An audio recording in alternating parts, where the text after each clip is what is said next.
On ne laissera pas diviser ce pays, ni de l'intérieur, ni de l'extérieur, puis on ne permettra pas que des gouvernements étrangers viennent nous expliquer à nous ce que c'est que la Constitution du Canada. On est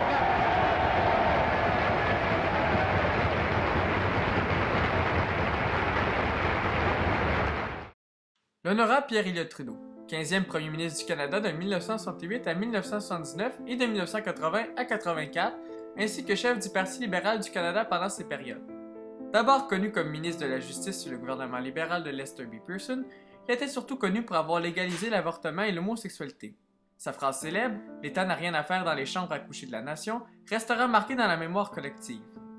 En tant que premier ministre, Trudeau s'illustre sur la scène internationale, notamment au niveau de ses relations avec Cuba. Au sein du Canada, on peut retenir de lui son combat contre le Front de libération du Québec au cours de la sombre période de la crise d'octobre 1970. Il est l'auteur du bilinguisme au Canada et de l'abolition de la peine de mort. Au cours du référendum de 1980, Pierre-Éliott Trudeau se positionne dans le camp du non et est considéré comme le principal adversaire du premier ministre québécois de l'époque, René Lévesque. Plusieurs escarmouches se déroulèrent entre les deux hommes lors des conférences fédérales provinciales.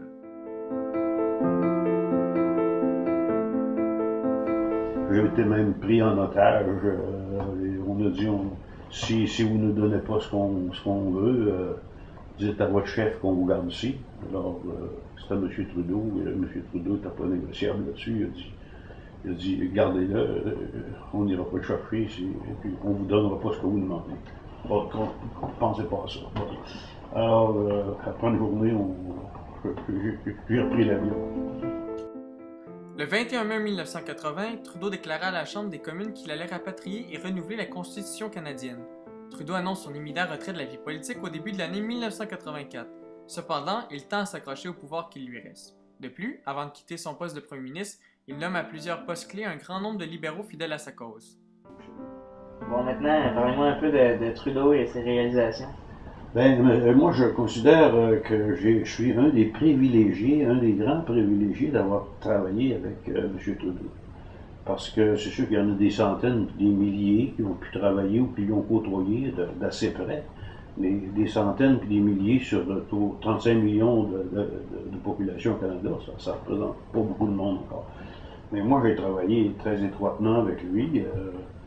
Écoute, c'était un homme extraordinaire. Naturellement, il avait étudié beaucoup. C'était un avocat.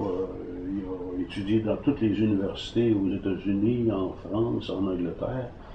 Il a côtoyé les plus grands économistes. Il a étudié l'art dramatique. Il a étudié la danse. Quand il était jeune, il ne reculait pas devant rien. Puis, naturellement, il a voyagé. Il a voyagé une grande partie de sa jeunesse. Il partait à sac à dos, puis il revenait 6 mois plus tard.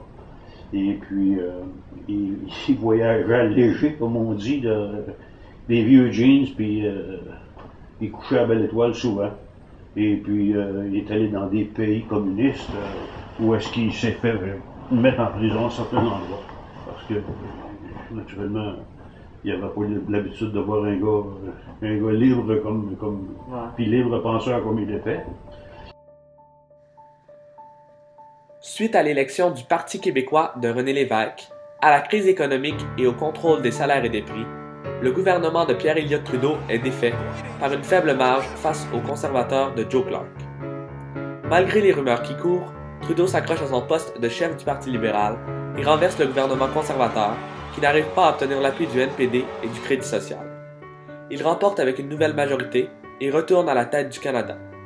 Ce mandat se caractérisera par l'opposition et la critique de Trudeau sur plusieurs politiques des États-Unis, sur le référendum de 1980 au Québec, ainsi que sur le dialogue nord-sud entre les riches nations industrielles et les pays en voie de développement. Le 30 juin 1985, Pierre-Éliott Trudeau quitte son poste de premier ministre et de chef du Parti libéral du Canada. On peut retenir de son passage en politique un franc succès électoral, inégalé par tous les chefs d'État occidentaux de son temps. Le référendum de 1980 au Québec, le bilinguisme officiel, la loi sur les mesures de guerre, le rapatriement de la Constitution et la Charte des droits. Trudeau a quitté la politique comme il y est entré, comme un personnage encensé par ses partisans et décrié par ses critiques. Quoi qu'il en soit, il ne fait aucun doute qu'il figure parmi les plus grands hommes politiques canadiens du 20e siècle. Peu avant son 81e anniversaire, Pierre Elliott Trudeau s'éteint le 28 septembre 2000.